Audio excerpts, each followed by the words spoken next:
This year has been tough. We've had staffing shortages and changes this year multiple times. Every school I know has somebody's quit. Somebody's resigned or left or quit in San Francisco. We had to respond to something that we didn't understand. It was really hard and it was traumatic. From the teacher's point of view, I think they just tired of the system. I don't think the world is ready for the historic teacher shortage that's about to happen. It's gonna be massive.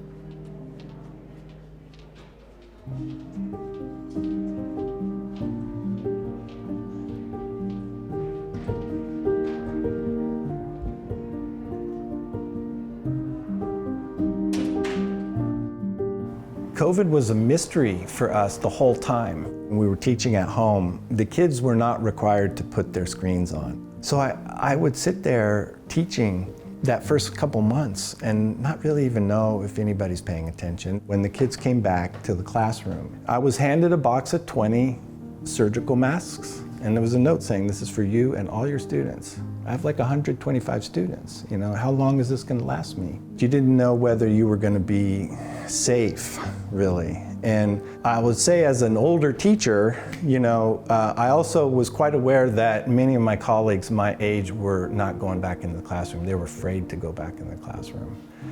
And that was traumatic.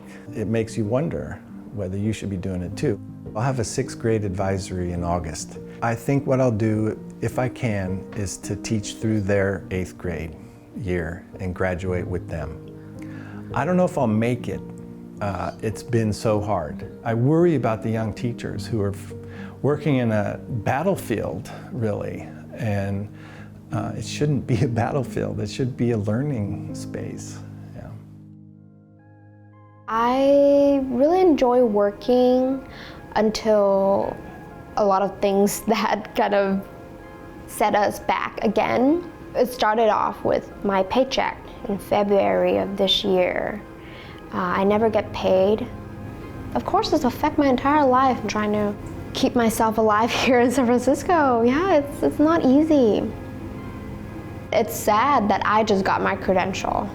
I just got the credential to do what I love the most, and this happened. I don't think any teacher would want to quit after first year being a teacher. But I didn't have the right environment for me to continue. But I had to make that hard decision in March. That's the part that hurts the most, is that so many people who care about the kids, who are doing the absolute best that they can, have gotten so screwed over. You already are put in a situation where you're not given enough materials to do your job. You're not given enough time to do your job. It's hard. For a lot of people, it's not worth it to take that risk, especially when a layoff notice comes. My husband received the preliminary layoff notice. Having a layoff notice completely destroys any careful planning that you've gotten, and it hurts.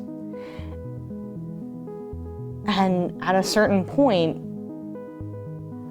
the burnout factor is that the kids aren't enough to make the difference for the teacher anymore.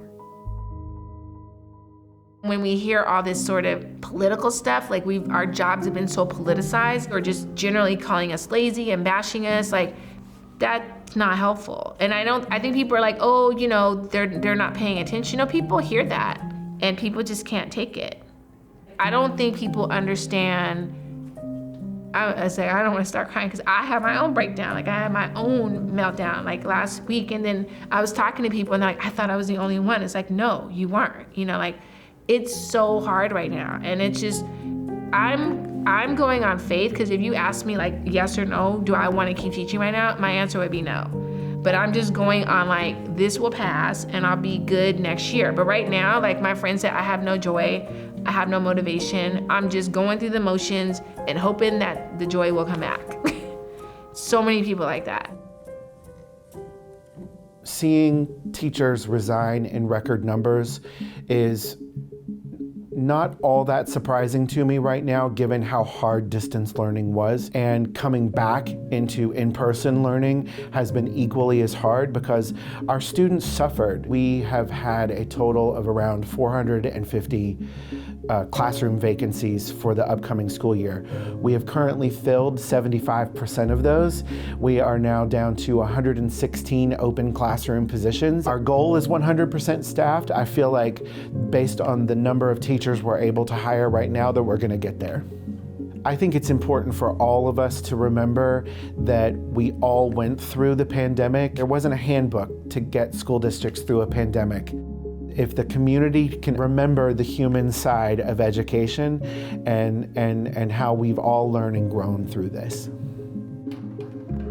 We call it the Lockridge Family Farm. It's my sanctuary that I come home to at the end of the school day. Nobody yells at me here. Nobody tells me I'm doing something wrong. Like, I can come in here for one and just like I did this morning, discover this one, the first one that's turning, right? And I'm like, okay, that's a success. I got one tomato. I got more coming. They're not ready yet. Hopefully no bugs will eat them. But this one I got, so it feels like I succeeded.